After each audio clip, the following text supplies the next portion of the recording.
There are hidden gems in neighborhood after neighborhood around Los Angeles. These streets and the buildings that make up Los Angeles all have stories to tell. There is history here that is important and that needs to be preserved.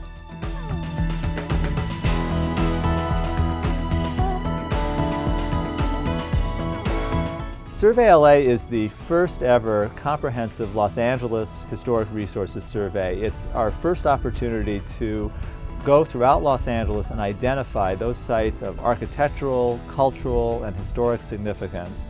It's a planning tool. It will give decision makers, policy makers, community members, and property owners alike the first ever comprehensive look at our built heritage in Los Angeles, identifying what's significant and what appears to be less significant. Imagine the magnitude of surveying the city of Los Angeles. It's 880,000 parcels. That's a big task. The depth and the range of the survey, it will be the most comprehensive survey ever undertaken, at least in modern times, by an American city. SurveyLA will be fanning out throughout communities in Los Angeles sequentially over the next several years, and we hope to complete the project by the end of 2011. At least once a year, we'll be bringing the survey findings to the city's Preservation Commission, our Cultural Heritage Commission, for adoption. There'll be an opportunity for the public to comment at the Cultural Heritage Commission on the findings about what's been identified or what's been missed in their own communities, about the findings affecting their own properties. SurveyLA simply would not be possible without the partnership of the Getty. It was the Getty Conservation Institute that over the last several years really laid the groundwork for this project. The staff of the Getty Conservation Institute are intimately involved with colleagues at the city who are leading this project in the Department of Historic Resources, but as well, a major grant, matching grant, was made from the Getty to the city to support the project for 5 years. The Getty board and staff wanted to make an enduring and important contribution to its home city. And essentially they saw the survey as kind of a gift that would keep on giving. Los Angeles doesn't have a systematic inventory of its resources, so we thought, well, that might be a way we can contribute to Los Angeles and to give something back to the community.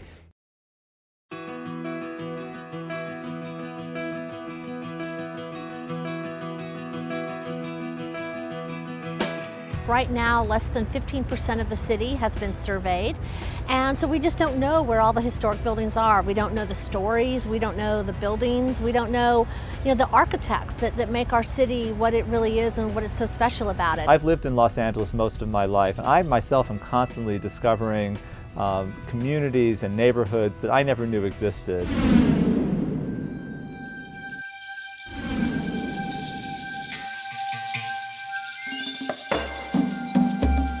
Here at Frank Lloyd Wright's masterful Ennis House, which he completed in 1924, and it's a great way to understand LA's rich architectural legacy. So imagine Wright, he just came from Tokyo where he'd been working. He was shunned in the East for some personal choices and couldn't go back to proper East Coast society. So where did he go? He goes to Los Angeles. And he designs a series of 3 critical houses, including the Ennis House here, that will really take his architecture to the next level. Frank Lloyd Wright's daring moves was to use Mayan architecture to inspire him in this house. So you come in through a dark, low, kind of cramped feeling entryway, and you come up to this magnificent lighted space. And surely this hallway is one of those great kind of moments in American architecture where you have a place infused by California sunlight. And as a professional and as a historic preservationist who gets to wake up every day and help people save historic places, I hope that we get a much deeper appreciation and respect for the past and for the richness of Los Angeles' past.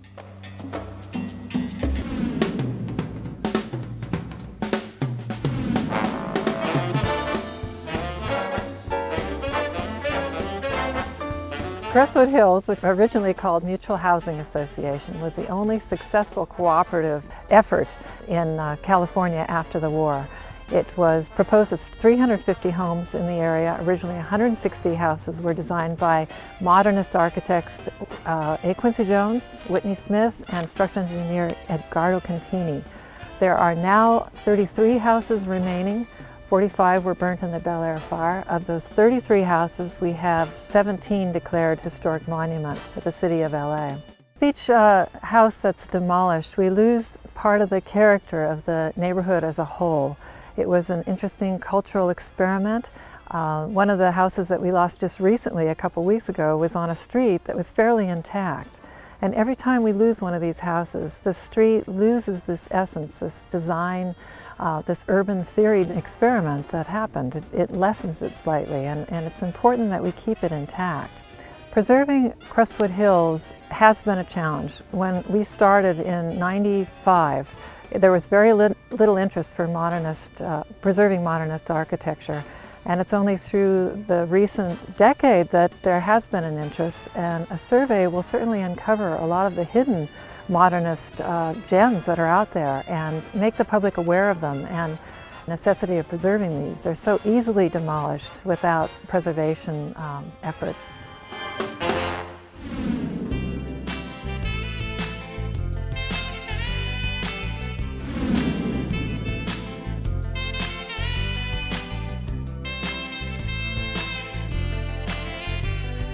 Balboa Highlands was developed in 1963 and 1964 by the developer Joseph Eichler. The architects were A. Quincy Jones and Frederick Emmons, who were prominent architects in the modernist movement. And 1963-64 was not all that long ago, and many people don't think of homes from the 1960s or neighborhoods from the 1960s as being significant or potentially historic. SurveyLA is going to be evaluating these neighborhoods from the 40s, 50s, and 60s because it now has been about a half century since most of these were built, and it's time to identify what is significant and worth saving and what is less so. Without a survey, we don't really know what we've lost. We know that early buildings in Van Nuys, one of the early settlement houses, was demolished last year. Throughout neighborhoods, there are these early farmhouses that just disappear overnight. So the survey will really provide us with the information of knowing what's historic and knowing when we need to step in to make sure that it gets preserved.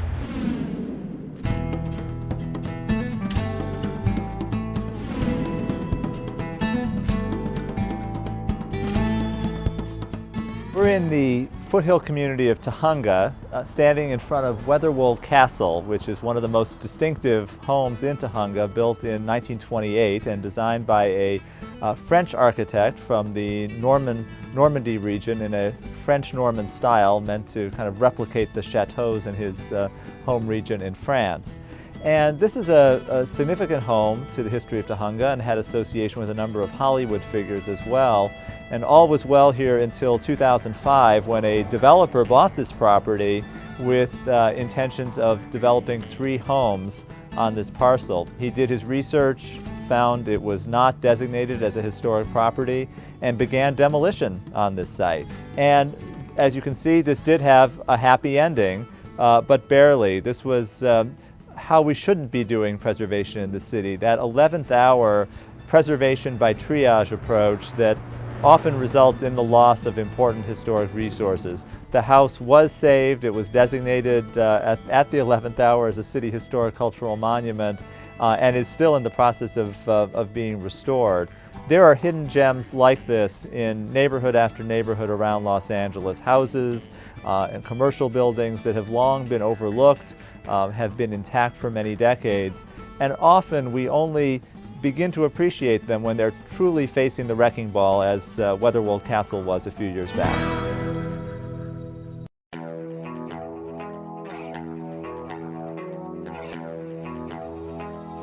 I think we're going to find fascinating stories about different ethnic groups and how each one of us built the city.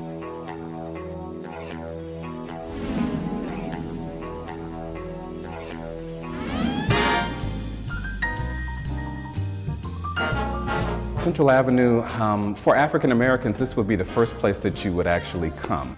A place where you could actually meet anyone that you were looking for was Central Avenue. It was really a home place where if you were brought to Los Angeles because of the lure of jobs and sunshine and kind of a relaxed racial atmosphere, you knew that Central Avenue had people that looked like you, folks that were actually buying homes. It had the highest home ownership rates in the country, where 36% of the population actually owned homes in Los Angeles. And so this represented economic freedom, racial freedom, a kind of life where you could have work in the daytime and entertainment at night, where you had everyone from Billie Holiday to Ella Fitzgerald to any major star that you could bump into on Central Avenue. And it became the playground of Los Angeles because of all the entertainment. And so really became this kind of world center, when you really think about it, for Hollywood and entertainment at night, much the same way that Harlem functioned during the same time period.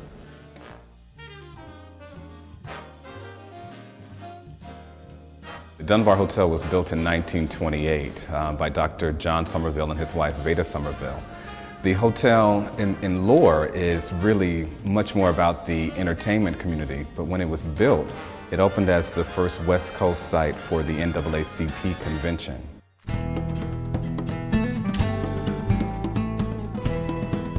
The Ralph Bunche home isn't significant because of its architectural features. It's really significant because Ralph Bunche lived there. He was the first American to win the Nobel Peace Prize in 1950, and one of the Americans to actually found the United Nations. And so it's important to South Los Angeles to recognize a hero, someone who grew up in their midst, went on to UCLA to become the valedictorian, and then went on to such fame as the United Nations and as the Undersecretary, and also winning the Nobel Peace Prize. After he wins the Nobel Peace Prize, Dr. King wins the Nobel Peace Prize. And you can actually find pictures of Dr. Bunche and Dr. King marching in Selma together side by side with Rosa Parks and Coretta Scott King on the front lines as well. Central Avenue, as it was in its heyday during the 1920s, 30s, 40s, and even into the 50s, really doesn't look the same anymore. There's not a way to peel back those layers and really get a sense of what is the history of a corridor or a neighborhood. SurveyLA will actually help in that regard, and being able to put things together according to timeline, then to kind of cross-categorize that with architecture, and then being able to talk about the significance of place as well.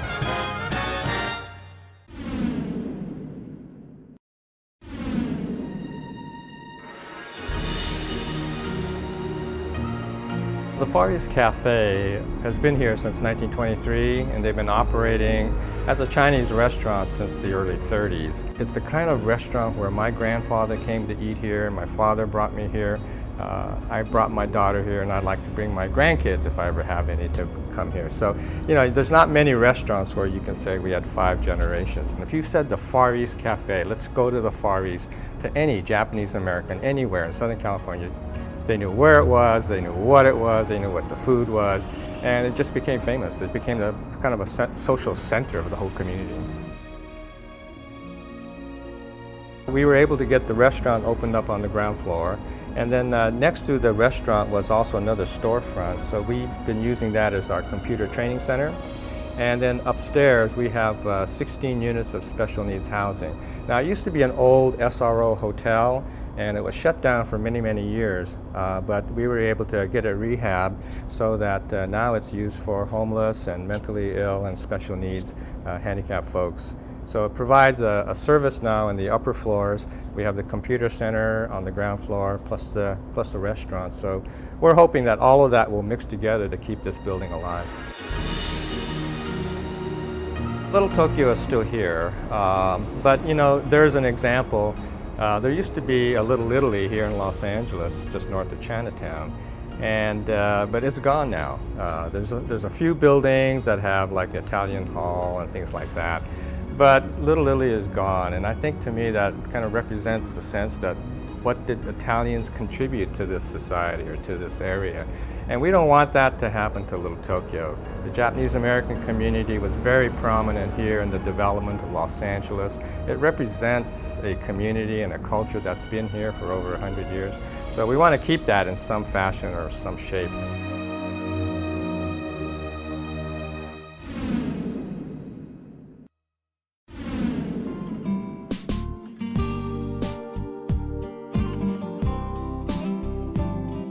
This is a marvelous example of an Episcopal church built in 1888. It is an example of the type of material and quality that was built at the time. It's still standing today, strong as ever. But just as significant, it's what happened in these walls, what happened in this place. It was a center of much political activity during the 1960s. Cesar Chavez actually stood on this altar, held a whole group of sessions to organize people when we had the great grape boycotts of the 60s. The significance of this building and buildings like this is that we are able to share this with our youngsters. Our youngsters are in a place where they are not aware of the value of these buildings. So we are able to share with them the history. That history is knowledge. And that knowledge allows them to understand a stronger sense of identity, increases their self-esteem, and it raises their conscious level as to where they're at as a community. Instead of it viewing it as a throwaway community that you could just tag and destroy, they have a reason to preserve it, to have pride in it.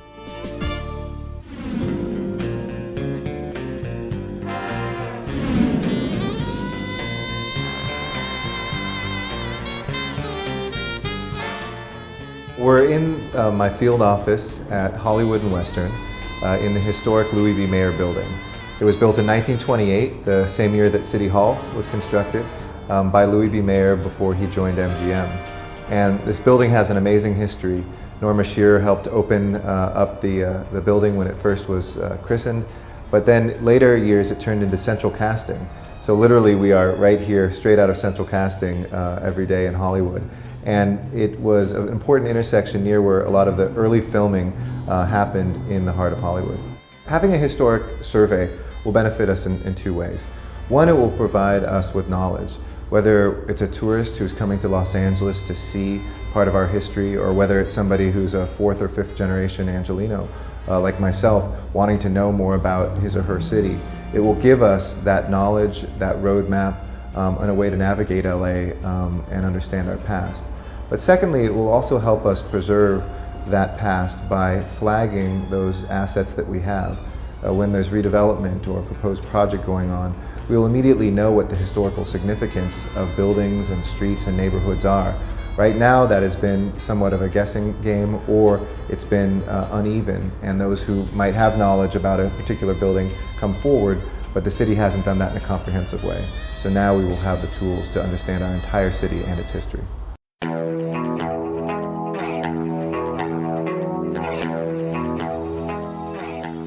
Historic preservation is about much more than just aesthetics, about beautiful old buildings that are worth preserving solely for their beauty and architectural character. Historic preservation is also important because it's about our economic development. It's about revitalization in our communities. It's about using the history of our city as a marketing tool to attract visitors and attract economic reinvestment. This was a building that was built in 1924 in the period of great growth of Hollywood as a 5-story office building built in a Gothic style. A 3-story addition was made to it in 1929. Historically, the building has been one of the prominent office buildings in Hollywood. It housed the Academy of Motion Picture Arts and Sciences, the Screen Actors Guild, and very prominently Ronald Reagan had his office as president of the Screen Actors Guild here from 1947 to 1953, which that office, in fact, in the corner right above us, has been preserved. Much of the paneling and the floor plan of that office was preserved, although the unit was converted to residential. That's what we have done with the building, is we took the 8 floors, leaving the ground floor lobby and 2 retail spaces as retail, and have put in 42 residential units, they're apartments, on the upper 7 floors. It has been made possible in large part due to 3 significant incentives. One is the adaptive reuse program, which has been adopted by the City of Los Angeles and is permitted in downtown Los Angeles, Wilshire Boulevard area, and Hollywood. But moreover, for a building that is a historic building, we are able to take advantage of a federal and state tax credit program that is for buildings that are rehabilitated in conformance with Secretary of Interior guidelines. And in addition, we've been able to take advantage of a program called the Mills Act, which provides for a property tax abatement for up to 10 years.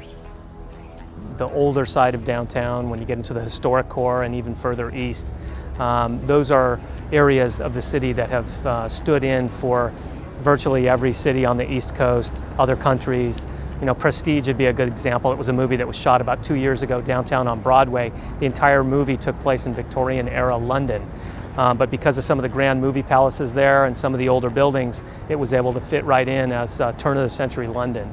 But large parts of LA, particularly on the east side, the older brick buildings, they sit in for New York and Philadelphia and Chicago routinely. LA has a little bit of everything, an interesting place to live, the architecture that's here. We've got some of the most modern, beautiful architecture, and we have some of the fantastic old architecture that people don't immediately think LA has. But so I think it's a mix. It's the mix of the people and the buildings and the history here that make LA such an interesting place to be. But in the long run, I think it's important because it's, you know, the first step that you have to do is catalog and understand and inventory some of the great buildings that we have here. And a lot of the filmmakers and the film crews know about these places, and the scouts and location managers, but I think the wider public is not aware of the wealth of architecture and older buildings that we have.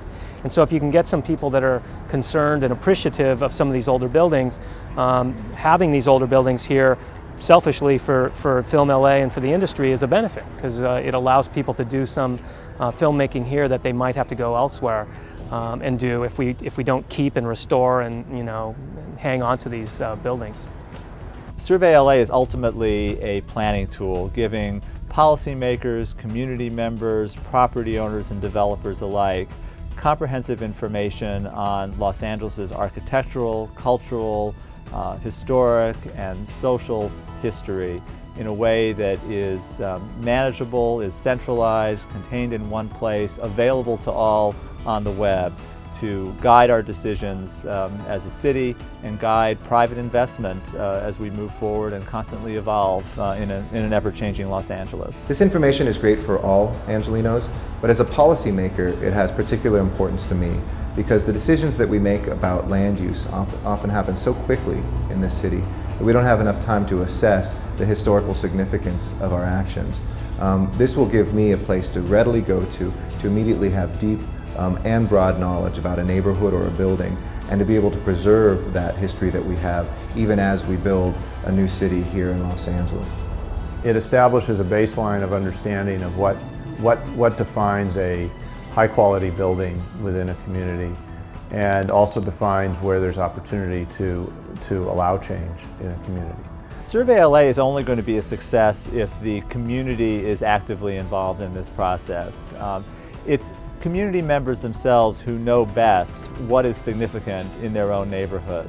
I think a citywide survey is really a great attempt to put together the history, the diversity, all the different stories that help to make Los Angeles this great cosmopolitan area. I think we recognize in city government that as much knowledge as the government has, the people of Los Angeles have even more.